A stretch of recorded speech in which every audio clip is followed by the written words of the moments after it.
video is dealing with conversions between fractions, decimals, and percents. And you can see that that is our learning target, that I can convert between fractions, decimals, and percents.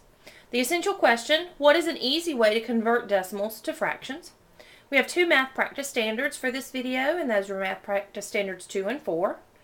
And we're going to look at each piece separately. We're going to start with fractions to decimals and vice versa, decimals back to fractions.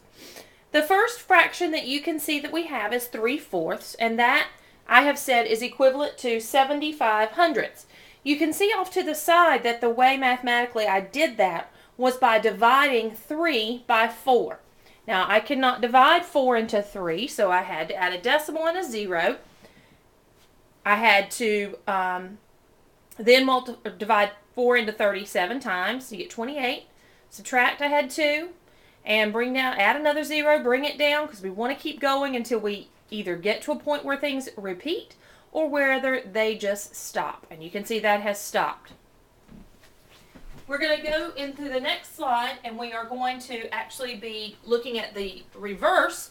We're going to actually look at how to go from a decimal back into a fraction.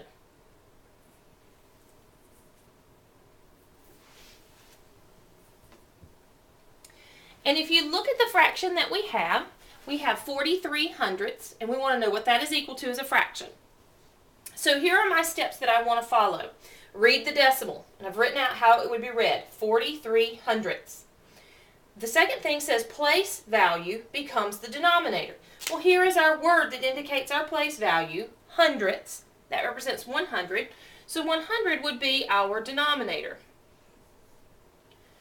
And then the number itself becomes the numerator. So we have the number here, 43, or as it's written in here, 43. That's going to become our numerator. And our final answer is 43 over 100. All we did was read the decimal. That's the easy way to think of these. That's the nicest thing to do. If I had had the opportunity to reduce that fraction, I definitely would have done so. Now let's move down to going from a percent to a decimal and then back and forth from a decimal to a percent. We're starting with 45%, and our directions say to move the decimal 2 places to the left and remove the percent symbol. Well, you may ask yourself, there is no decimal there, but it's a whole number. And if you remember, whole numbers have a decimal at the very end. You don't need to write it in. So that's the decimal that we would be moving. So I would begin by thinking about my decimal being here, moving it 2 places to the right, 1, 2, and then I'll get rid of that percent symbol, and so that will leave me with 45 hundredths. That's my percent.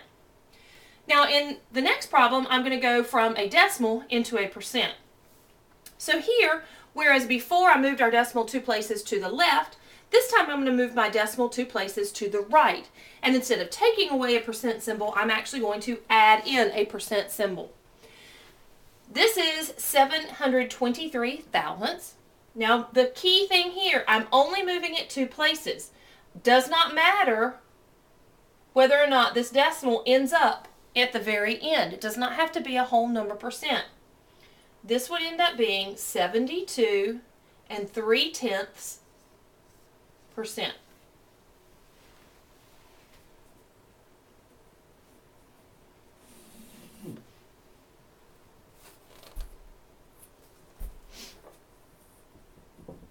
Okay, our next set is to go from a percent back to a fraction and then a fraction back to a percent.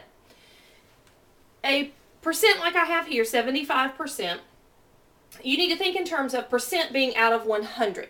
So you're going to put the percent number, which is 75, over 100, and then you're going to reduce. So 75% would be the same thing as 75 over 100. And then I would reduce that. And I can divide both of those by 25. And so what I would have is 75 divided by 25 is 3. 100 divided by 25 is 4. So 75% is equivalent to 3/4. Now let's go down here to a fraction. And let's turn it into a percent. We need to set our fraction equal to some number over 100. And then what we're going to do is we're actually going to go through and complete the equivalent fraction. And then whatever our numerator ends up being, that is what our percent will also be. So if I take 4/5 and I want to set that equal to some number over 100, we don't know what that number is yet, so we use a variable. Then I have to ask myself, 5 times something gave me 100. Well, I would multiply that times 20.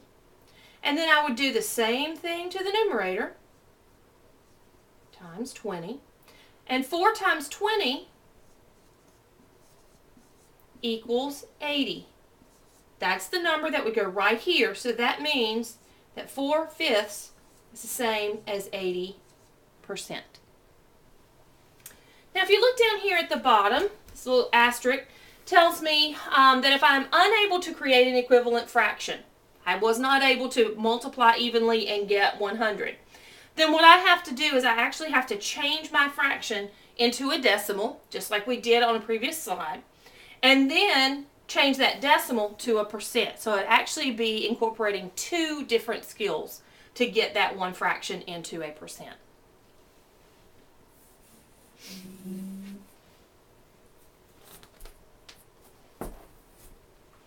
Our last board is simply some special decimals and percentages. And I took the 2 that are the most common repeating decimals, 3/10 repeating and 6/10 repeating. And you can see I've written them 2 different ways. This is the way I want you to write repeating decimals with the repeating bar. But it is also equivalent to writing down the number and then ... to indicate that the decimal would continue on.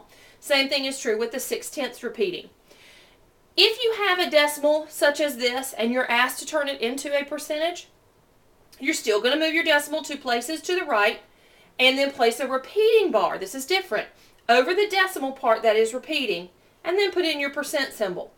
What that looks like would be this. If I took the 333 that's repeating and I stretched it out 3 numbers because I know I'm going to move my decimal around 2 of those and I don't want to forget the extra 3's. So I moved my decimal 2 places, which gave me 33 and 3/10 repeating. Now I didn't put the repeating bar over the 3 and the 3 because those are now in the whole number category. They are no longer in the decimal portion. Did the same thing with the 6's and got 66 and 6/10% repeating. Now over here we didn't really talk about what these are as fractions, but 1/3 is the same thing as this 3/10 repeating. So another way you could actually write that, instead of putting the decimal 3, you could actually write 33 and then put back the fraction that is the repeating, that it is created by the repeating decimal as a percent. Same thing here with 2/3. 2/3 is the 6/10 repeating. So another way that I could write that percentage is 66 and 2/3%.